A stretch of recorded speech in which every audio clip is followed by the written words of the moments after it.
Welcome. My name is Gina Chamberlain, and I have had the pleasure of working with the Presbyterian Hunger Program for the past year. And I created the trade simulation game, and I'll be kind of walking us through this Train the Trainer webinar today. I think we have over 20 folks who are registered. I'm not sure how many are able to be online right now. I think several folks have registered, so they'll get the link to be able to view it later. So welcome, and what the agenda is for the webinar is I'll briefly go over the history and why the game was created and how it was created. I'll walk through the materials, and all the materials will be sent to you either today or tomorrow. We have your email addresses from your registration. And then the lessons learned and how you might be able to use the game yourself, and what our next steps are for this trade simulation. And Jessica already said that if you have questions, go ahead and type them in, and I'll get to them at the end, and if I might try to address some of them along the way. So welcome. Let me see if I can make this work. There we go. So first of all, the goals of the game. The goal is to provide a fun, interactive resource to learn about the complicated issue of trade agreements, to expand the general knowledge of trade agreements, and then to create an environment where the participants end up being the teachers, where they're sharing their stories, and then they become interpreters of trade issues and how they impact our beliefs and justice. So why was the game created?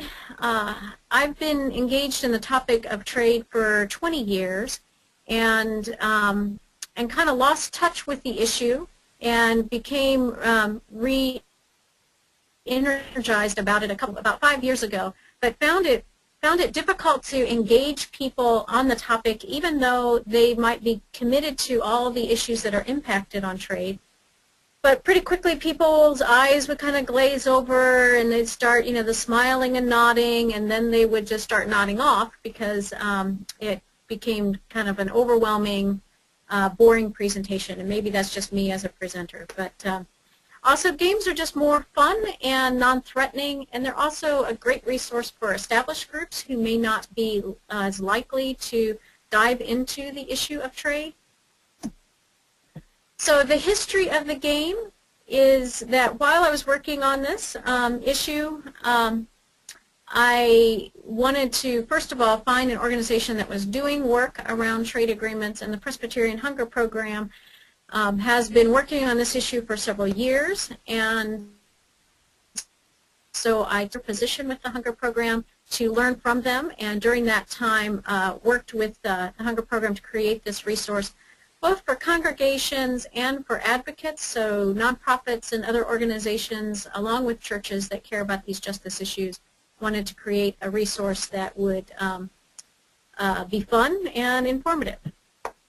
We thought it was important that the stories come from people actually impacted by trade agreements.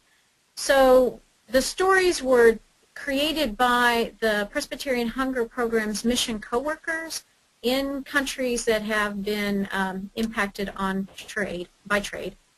And over the first 5 trial games, we revised it significantly each time, and then we played it an additional 5 times and made several small revisions over the past several months. The last 6 weeks, I've conducted a Midwest and East Coast tour, which had where we did the game 17 times plus the 10 times. So we have about 25 games experience since it has been created, and feel like it's a good resource, and obviously it's flexible enough for you all to use however you see fit with your groups. The other goal of the tour was to introduce it to other denominations and nonprofits as a resource for them. So what I want to do is walk through the materials. And I want to say one more thing about the Presbyterian Hunger Program before I get started on looking at the materials. The Presbyterian Hunger Program, our goal is to alleviate hunger and eliminate its root causes. And as we engaged in this work, we found several issues that were common to our international partners. And trade agreements was continuing to rise up as an issue, as a big barrier for communities as they work to address their hunger issues and working towards food sovereignty. So the Hunger Program's been working on trade and learning from our international partners, and again, that work will continue, and the stories have come from those folks. So let's first look at the overview and preparation. I'm going to have to get rid of this. Okay. So this document just gives you a quick overview of why we created the game. It's coming from a faith perspective, but obviously you all can tweak it to your group and your community. Or how the game works, the number of participants, and really emphasizing the role of the facilitator, and that each game and its outcomes are unique based upon the participants, which makes it fun. I've not gotten bored playing this game because every game is different. We go over the stages of the game in this first document, just giving you a quick outline, as a lot of people want to know what's going to happen in these 2 hours. And then we give a little bit of information on how to work it with small groups, study groups, and longer or shorter time frames. The game is designed to be 2 hours long. I've played it in less time, although what gets the difficulty with that is that you don't have as much time with discussion, and that's the real goal, is to hear from the participants. You can also break the game into a couple of different sessions, and I'll go over a little of that, but you can also always contact me for more information. We have to give thanks to all of those folks who are working on this issue on a regular basis. We borrowed a lot of information and given links to resources from Citizens Trade Campaign, Institute of Policy Studies, and Public Citizen. And then the next document is just the preparation and materials, and you all can look through this, but it outlines what actual materials you need and gives a sample invitation that you could use or tailor it for your group, and just kind of steps on how to make sure you got everything lined up, how to determine how many of the power dots, the little stickers that you use later in the game for voting, based upon the number of participants, what the room should look like, and again, talking about the facilitator. So a couple things on the room. Here's a couple pictures from a game where you want to have your materials or handouts that people can use set out. I usually set up the tables ahead of time where I put out the stories and the name tags for folks, so as they come in they can just take a seat where there is a name tag. Later I'll talk about the importance, if you think you're going to have a smaller group, you can set out for all 4 characters per story, but turn one over upside down so that folks don't sit there until you know you have enough participants. And then obviously you want to tape the timelines on the wall. Now, I know some of you all have played the game who are joining us on the webinar, and some of you all have not. So forgive me as I get into kind of some specifics of the game, which if you played the game before will make more sense, but again, the materials I'll send you go into detail on all of that. Okay, so that's the first document you'll get, is that overview and preparation material. The other piece is going to be on the actual stories. There are 4 stories, Region 1, Region 2, Region 3, Region 4, and for each story there are 4 characters, a corporate person, a government person, a young adult, and a parent. So each character has its own story. So you'll get 4 different documents for the stories, for each of the region's stories, And so as you see on the screen, Region 1, it's a front to back page for the corporate person, which will give them their story, give them the regional discussion questions, the stages of the game, the goals of the game. And then after you have those 4 individual stories, you then have the timelines, which are printed out and taped onto the wall. Now, these are in a larger font so that people can read them. I also usually mess with this to put it onto a legal size page, so you have you just have 1 page per year. Well, with this story, you can see here you've got Region 1, Year 13, or the 3rd part of the timeline. I think that will make sense when you actually see it, but I just mess with it to make sure it prints out in a way that is understandable. So you have the 4 different regional stories, which need to be out and put up and arranged at the tables, and then timelines put up on the walls. And then the next document we're going to look at is the Facilitator's Guide. And this is kind of a lengthy document. And the reason is it gives a lot of good information about trade agreements so that a facilitator can feel knowledgeable enough to run the game. So talking about, the other thing is that the Facilitator's Guide also goes through all of the stages and gives instructions on how to run the game in addition to a script. So we've got the various stages, and you can see here we've got a sample kind of script.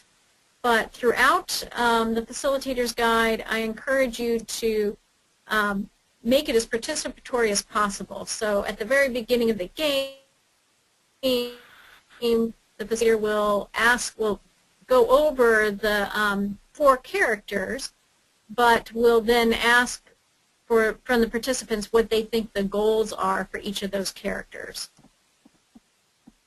And the game, you start with an overview, they share their stories with their region, and then they spend a lot of the rest of the time sharing their stories and their questions with their peer groups. So the young adults sit together, the parents sit together, corporate, government folks, they all sit together.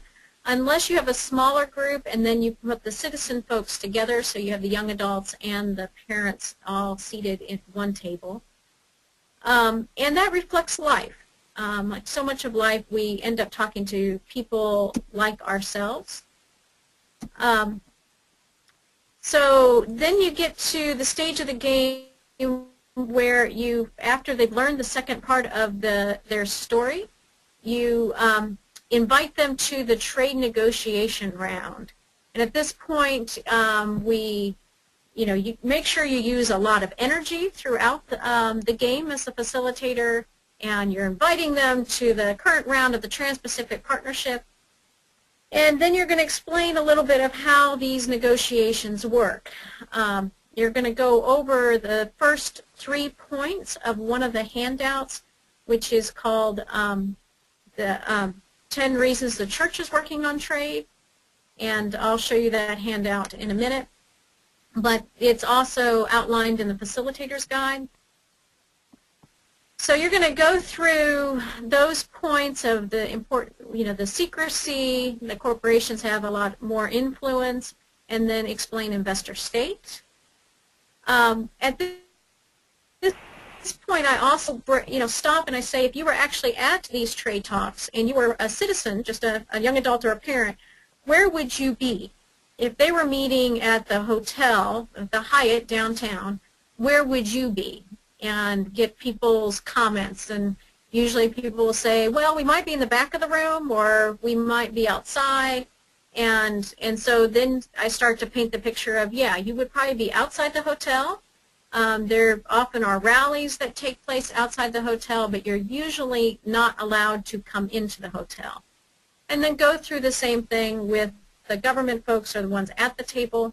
The corporate folks might be at the table for specific meetings, but they're advisors, so they're not technically trade representatives, but they will be in constant communication with the trade representatives. So they will probably be in the hotel. They might be hosting lunches or dinners or receptions. So have fun getting folks to kind of paint that picture. And I also go through just the basics of what the Trans-Pacific Partnership is, who's involved. Now, the biggest challenge for the facilitator is to make sure you are familiar enough with the material that you're able to glean what is necessary to keep the game running. So there's a lot of material in here, and if you read all of it, it will take more than 2 hours, and you will probably put people to sleep. So you need to be able to hit the main points and put this material into your own words.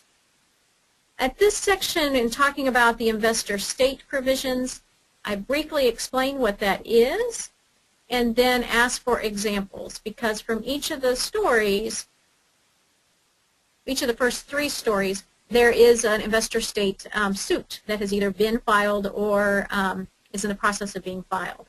So that's a chance for the participants to share their story of what has happened and either why are they suing or what they think of the suit. The other thing that needs to happen as they are reading their timeline is that you're going to need to figure out how many of the sticker dots, what I call the power chips or power dots, how many of those each person gets. And you're going to need to design it so that the only way that the government and the citizens folks could win is if they all join together. And again, there's more information in the guide of how to do that. But while they're reading their timeline and having their peer group discussions, you'll do a little bit of math.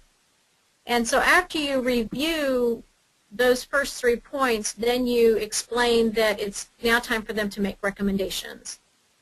And at this point, you need to stress that they cannot fix the problems that have occurred, but their goal is to prevent problems from their character's perspective for future communities, future trade rounds, future corporations. And give them 10 minutes to share the rest of their story with their peers, come up with recommendations, and then to organize with other groups. And it's good, here's a short note to the facilitator, it's good to have fun with this. Give preferential treatment to the government, and especially to the corporate folks. You also are going to act as the trade convener at this point, and the way I describe that is it's a rare occurrence for citizens folks to be able to actually talk to the trade representatives.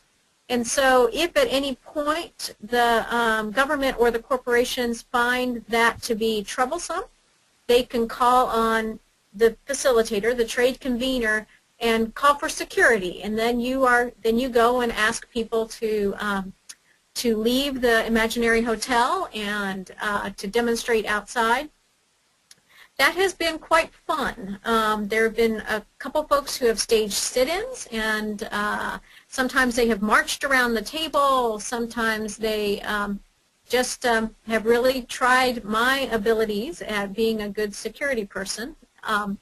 So again, make sure folks are having fun. You don't want it to get too heated, but it's always been a nice environment. Thing that sometimes happens is that you'll have the government people will be meeting with the citizenry, and the corporate folks want to have a separate meeting. And in that separate meeting, I have then arranged for a dinner or a reception in the executive suite, so that then the corporate folks can invite the government people to that meeting, but it's a way to exclude the citizenry. So I let people know that that's an option. So as you can see with the facilitator guide, it goes through each step of the process, and then it goes through each step of the process. So after they've made all their recommendations and go through the voting, it gives a chance for, again, for people to be sharing and to be taking on the issue as their own. A couple of things I want to emphasize with the facilitator is, one, you need to have a strong facilitator. You need someone who's going to take charge of the group, be able to encourage discussion and participation, obviously keep the game running on time. You want to make sure they can facilitate and not let anyone or any couple of people dominate the discussion. They need to be knowledgeable, and again, there's lots of resources provided for that. And they need to have enough time to do enough research with the resources to be comfortable with the material, which is one of the great things. If any of you all are already engaged in the issue of trade, it allows you to, you already are familiar with the material, so you'd be an ideal facilitator. But the other thing is that facilitator should not talk much. That's the main goal. I try to speak as little as possible. During the first hour, it's almost all the game and the participants. And then when you start covering the material, you also need to make sure you're gleaning from the resources to make your point without it turning into a lecture. There was a couple of games where I was very excited about the material and I was sharing too much, and people were enthusiastic, but they started to lose interest the more it got into a lecture style of presentation. And the other thing that's important is to have fun. This role can be divided amongst a couple of people so that you can have one person who's covering the material, somebody else, you can tag team on keeping time. So here's just a couple of pictures from games. Again, you want to encourage people to have fun. I love this. I love his face during this game, and it will be a little chaotic, which is part of the design. People will be moving around and talking to each other, and it'll be a little chaotic. Going back to the facilitator's guide, like I said, it has sample language of the script. But then when we move on to the stage where you're starting to cover more of the issues around trade, again, you're going to glean from the most important pieces. When you get to the debrief, you really want to make sure you have enough time to hear from folks. So I've allotted 20 minutes, and often this ends up getting shortened a little bit, but you really need to try not to cut this short. So earlier in the game, people are going to be frustrated that they haven't had a chance to share their whole story and to thoroughly discuss things. Just continue to tell them that that's the nature of the game, and like life, we don't always have enough time to talk through everything we want to talk through. But the debrief is where you want to try not to shortchange that too much. So I have a series of questions here on the debrief. And as good facilitators, you might want to, go one at a time, or you might want to give a couple of questions at one time so that you can pull as many people into the discussion as possible. It's very interesting to hear what the strategy was around the negotiations, especially from the government's point of view, because they get pulled in several different directions. And then this point here on E is a question that I haven't quite mastered how to ask, but it's asking folks to think about in real life, if we all only have one vote, how can we change the dynamics? How can we change the power structure? If the corporations have so many more votes than we do, how can we tip that balance? And the answer is to get more people involved. If there's more folks who are informed about this issue and expressing their opinion, then even though the corporations have more votes, we can tip the scale. So the real stories. I give a brief very brief overview of each of the real stories. And even though it's brief, you still want to glean from it, and you might not be able to cover all of the information. So we have the La Arroya story of Peru. So it's the Rinco Corporation against Peru. And I do give additional links for further information. And then we have Region 2, which is Bechtel versus Bolivia and the Bolivian water wars. Region 3 is the Canadian company Pacific Rim versus El Salvador. And Region 4 is a little bit of, has some differences. It's the Heracles Farm in Cameroon. Now, this has not gone to the extent of there being an investor-state suit. It's more talking about just trade in general, and but it's focusing on land grabs and the issue around food and control of land, and those are increasing significantly, and our belief is that trade agreements exasperate that situation. So after you go through the real stories, you then cover the remaining points on the 10 reasons the church is working on trade reform. And here is the topic that it covers so much more than traditional trade. This topic can be a 3-hour lecture just by itself. So as facilitators, you really need to be comfortable with this material, have some insight of your participants to know where their interest falls, and be able to just mention 1 or 2 points per topic. This, like I said, it could be 3 hours all by itself. My big fear is that people new to the issue, or even those of us who've been working on it, we will read through this, we'll become passionate about the issue, and we won't be, it'll be hard for us to not share everything we've learned. So again, that's the biggest challenge, is to give an overview.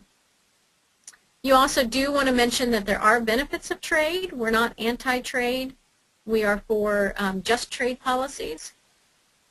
So we've got these topics of all the other ways that trade, all the other issues trade impacts. And because this becomes kind of a troublesome area in keeping the game moving forward while covering these points, I created another handout. I just pulled from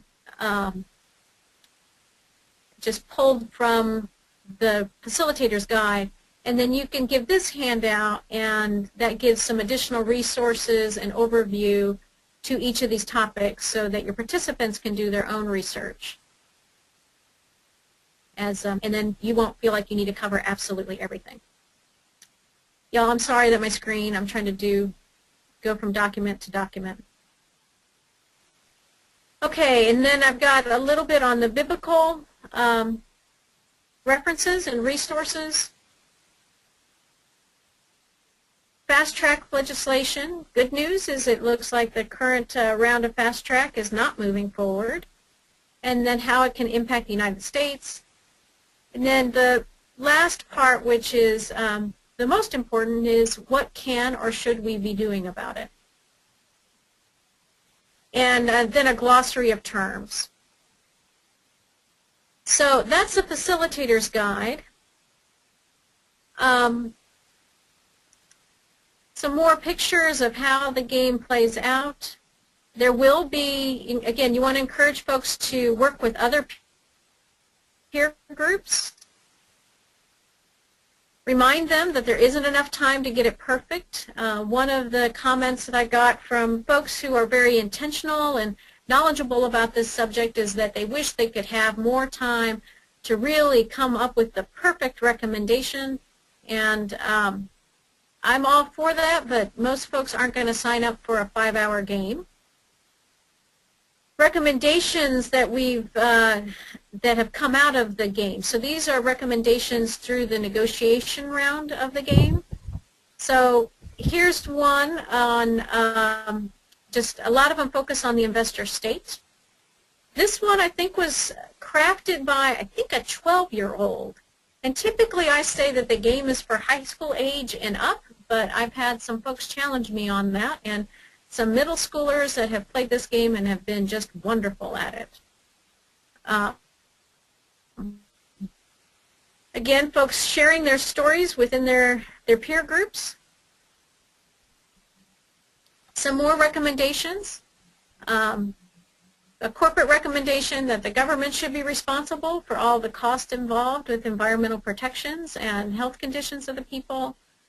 A very different recommendation from the citizens that local representation should be present at all future trade negotiations.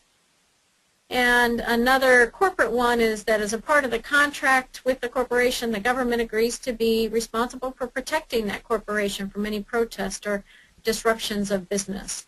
So people really do get into their character's role, and people have said that they really appreciate that they're kind of pushed out of their comfort zone. And I encourage folks to take on a role that is different. If they are a corporate person, that they should be being a young adult. So they should take a role that they are typically uncomfortable with. The goal is to see it from all sides and not to have one side be right or wrong, but that we need to look at the overall structure and work for something that is more just. So yeah, sometimes there's disagreement, and that should be expected. You want to make sure you have enough space to spread out so people can move around. This was the game that we played at EAD, and we had about 20 or 25 folks at that game. The largest game that I've run has been with 50 people. And then I've played it with groups as small as, well, I'll speak to that in a minute, but as small as 4. A couple more recommendations. Citizens' recommendation of the loss of future profit lawsuits should be illegal. Other folks say limited. The government, given this government recommendation, given the investor state lawsuits undermine the sovereignty of elected officials, that no corporation should be allowed to sue for lost potential profits. So these are recommendations that I took directly from past games. So some groups are less chaotic, but they still make some fairly impassioned speeches. Okay, so I'm going to pull up the this to see if I'm talking too quickly. Please, I want to go over the material, and this is not my favorite format in presenting because I like to have more give and take. So please feel free to type in any questions that you have, and I will unmute everyone in a few minutes. So the last parts that I want to go over is that we do currently have 4 handouts, and again, these will all be sent to you, so you'll get several documents. I might break it into 2 emails in case anybody has kind of a limit on how big of an attachment you can receive. So one of the handouts is, here's the 10 reasons why the church is working on trade reform. These are going to come to you as a Word document, so you can tailor it to your own group. Again, if you're coming from a faith perspective, you might have some specific language from your group, your denomination. If you're coming from a justice perspective that's not rooted in a faith background, feel free to edit this and change it to meet your group's needs. It also has, we can do something about it, and has several different resources. You need to tailor this to your own group. There are several groups working on this issue, and if you have your own information, go ahead and plug that in. And here's some additional links for the real stories. Okay, here is a handout that covers, it's just a real bullet points of trade disputes that have been resolved, and I'll just go ahead and give the disclaimer. These are the ones that have been resolved in the corporation's favor. You need to emphasize that they do not all go for the corporation. Often the government wins, but these are the ones that where the corporations have won and the government has been required to pay a penalty. So it gives just a real bulleted update on these cases, and then some additional resources, again pulling from folks who have been doing great work on this issue for years. The impacts more than just traditional trade. This one I'm going to rename So Much More Than Traditional Trade. But again, this comes from the Facilitators Guide, and as I mentioned before, it covers environmental, food safety, food markets and standards, internet, health and pharmaceuticals, and financial regulations. So their workplace protections, immigration, the list goes on. And again, you probably have folks in your area doing good work on this issue. If you are coming from one of those groups, like I know Witness for Peace has their own material. If you're coming from one of those groups, please bring your own material to the game. If you are just in partnership or know that those groups exist in your local community, encourage, try to find their resources so that you can be linking up with folks locally. Okay. Move on. So the lessons that we've learned by playing this game is that organizing the game works best when you already have an established group with a set meeting schedule. It becomes challenging when you are saying, I know people care about this issue. I have all these great environmentalist friends or people who are concerned about healthcare or immigration, and I'm going to try to pull all of them together to play this game, and we can see how trade impacts these other issues. That can work, but it takes a lot more organizing on facilitators' part or whoever's doing the organizing. But if you have an established group, whether it be a youth group or a campus ministry or an adult study group, whether it's a Bible study, I played it with prayer groups where they welcomed me in to host a game. Any group that already has a set meeting time and a set participants, the game works great for them. People may not have shown up on their own if they knew they were playing a trade simulation game, but at the end of the game, they're excited that they played, they're more knowledgeable about the issue, and ready to see how it connects with their ongoing work and faith perspective. Sometimes you have groups that only meet for an hour at a time. There is a way to break the game into 2 different sessions.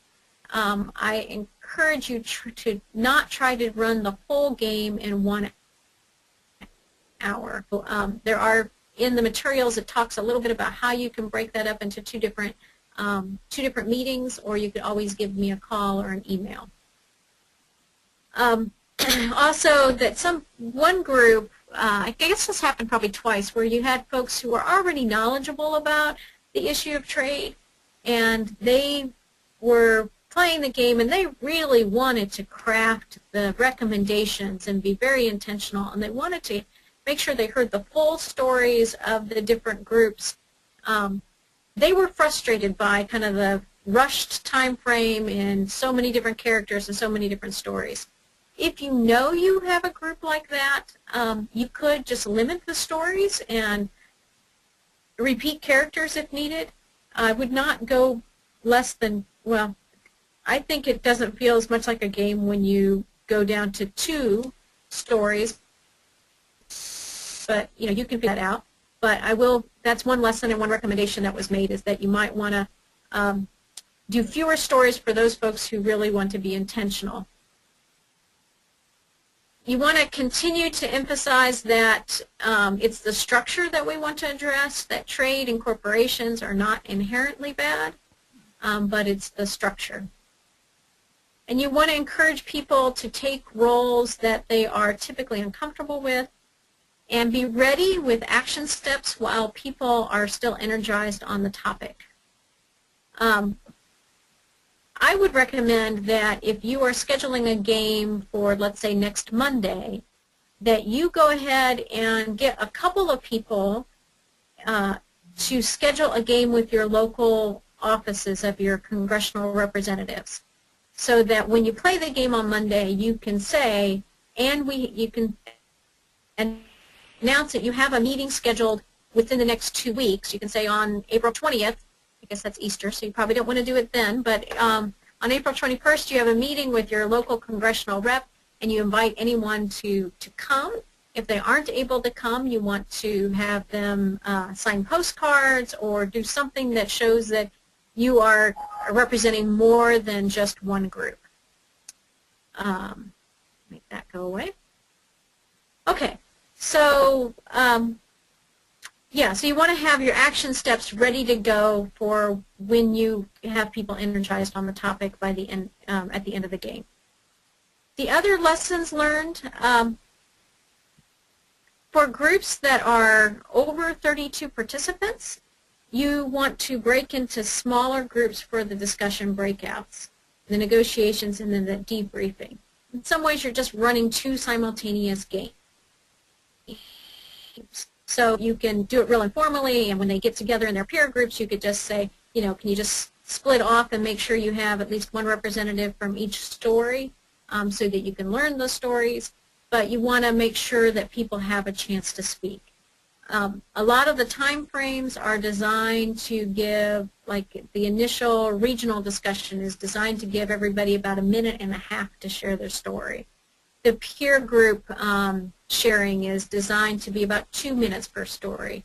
So when you get to have larger groups, you're going to limit the ability for people to really share their story, and since that's one of the main goals is for the participants to share their story and to become the teachers on the topic, you want to break into smaller groups when needed. For groups who meet regularly, and you want to do a follow-up, you can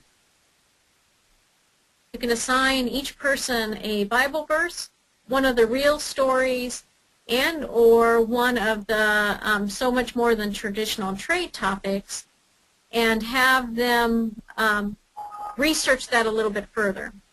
And then they can come back to the next session, your next meeting, and share with the overall group what they found out. Again, letting them be the teachers and the presenters.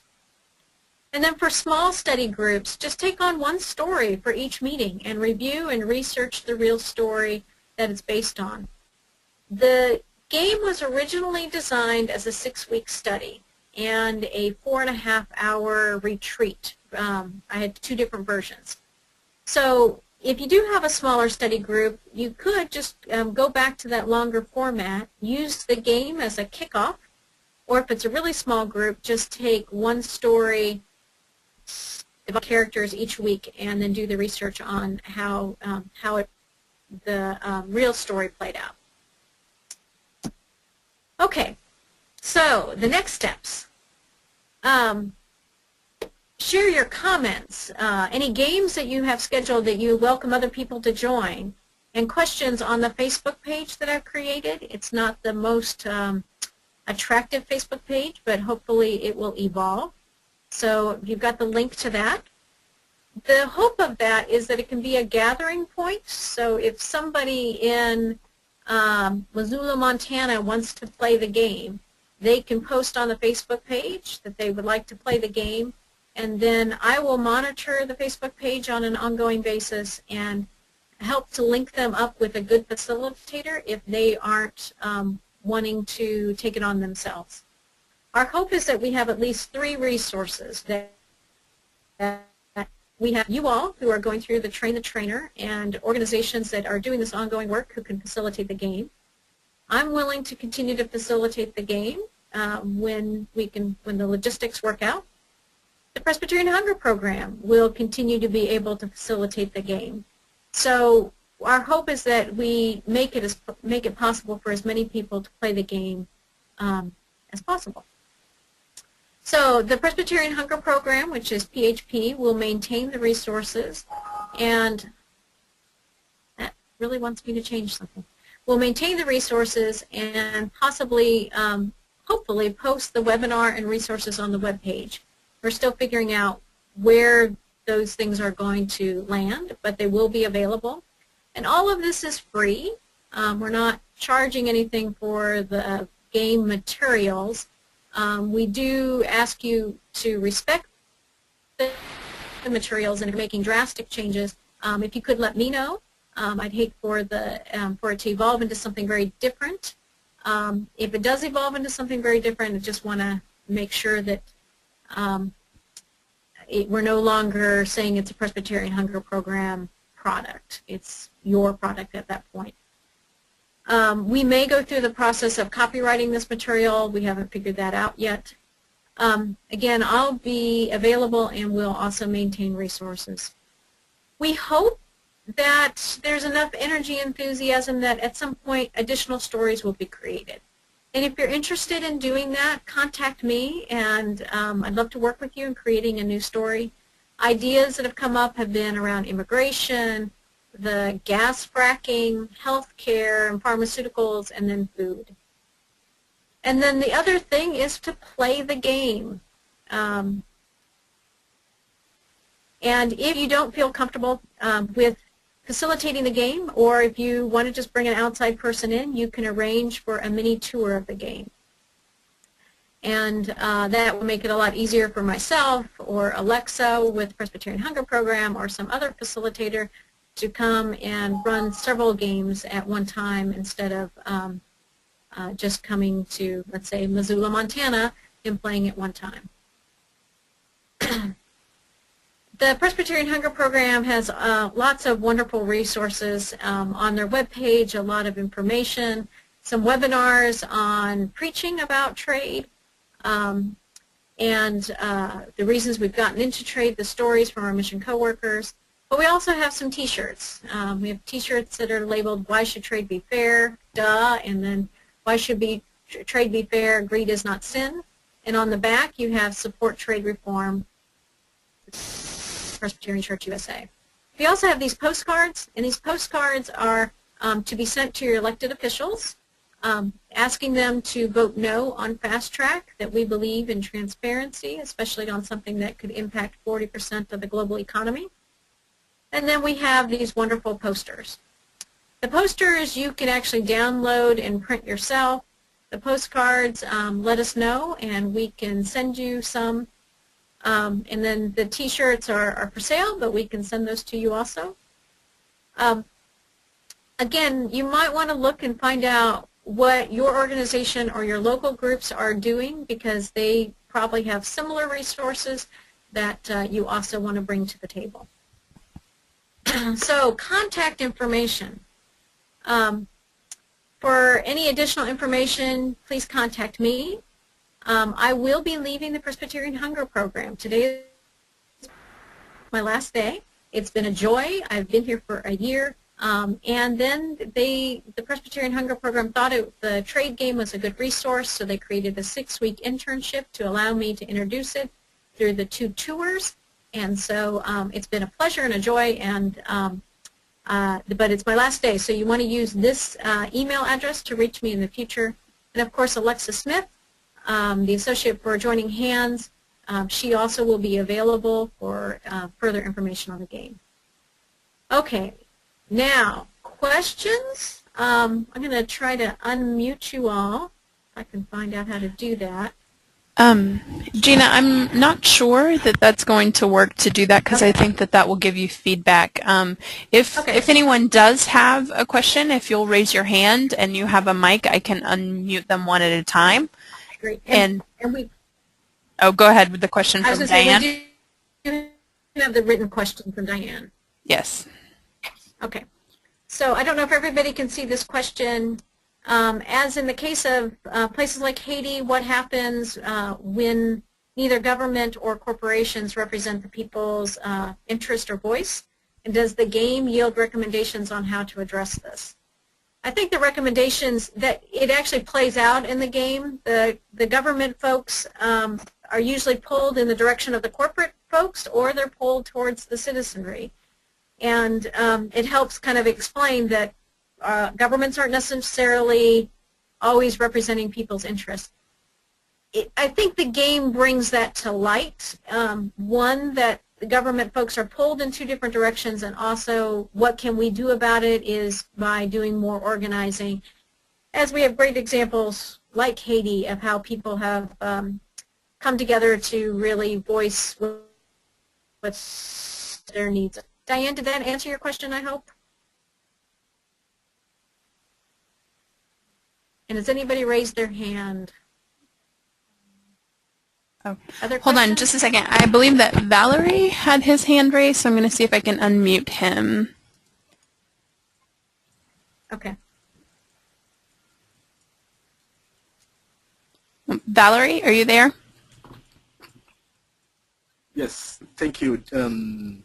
Gina, I wanted to ask recommendations about, I know you mentioned that briefly during the game, but when when a group or a church can only have 4 to 5 people to play the game, what do you recommend in these circumstances for them to organize it with smaller groups? For the smaller groups, I suggest that they take on just one story, and then it becomes more of a discussion versus it loses a little bit of the game aspect of it, but it changes the dynamic because then you're sitting around the table not with your peer groups. You're having the discussion on what should change based with the corporates and the government and the citizenry all there at the table. So it's a little more uncomfortable, but provokes good conversation. Is there more you want to say about that, Valerie? No, this is really great. I just know that for some churches or for some groups that have played the game already, sometimes it is a challenge. And I think taking one story, might help a lot rather than doing the whole thing, which might require more time. Right.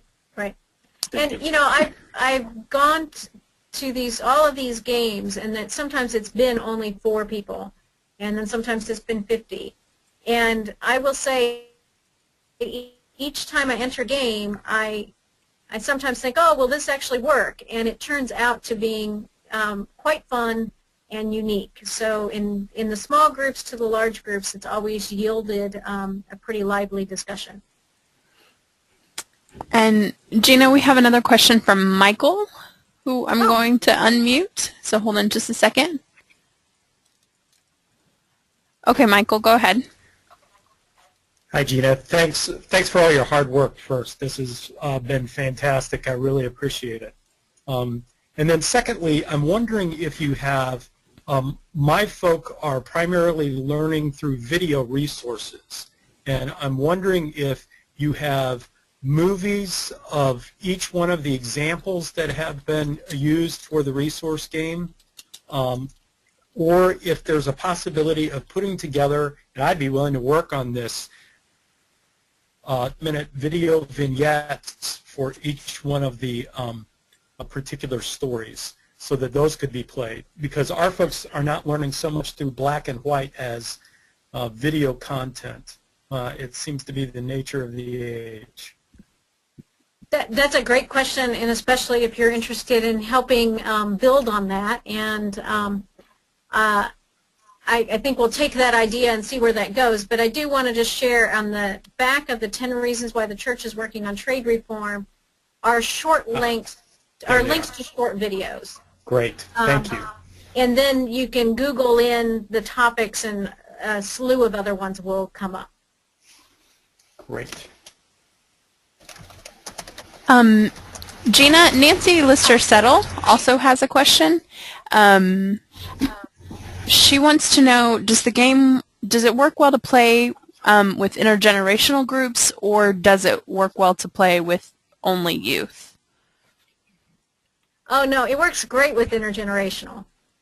It works great with youth only, too, but I'm not sure. I've played it with just campus ministries. I'm not sure I've played it with just a youth group.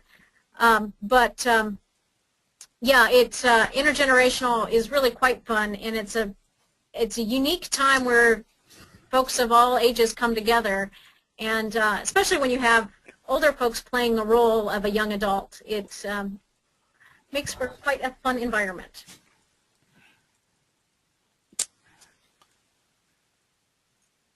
And It looks like that's all the questions we have for now. If I will be sending out a follow-up email with all of the attachments, and if you all are willing, I would welcome an email back letting me know what organization you're with and if you know, and how to stay in contact with you. As I looked at the registration list, I can tell that I noticed a lot of names that I'm familiar with, but there are some that I'm not sure which organization you are representing. So if you're willing to share that, that would be great, and then we can get a sense of how this outreach has gone.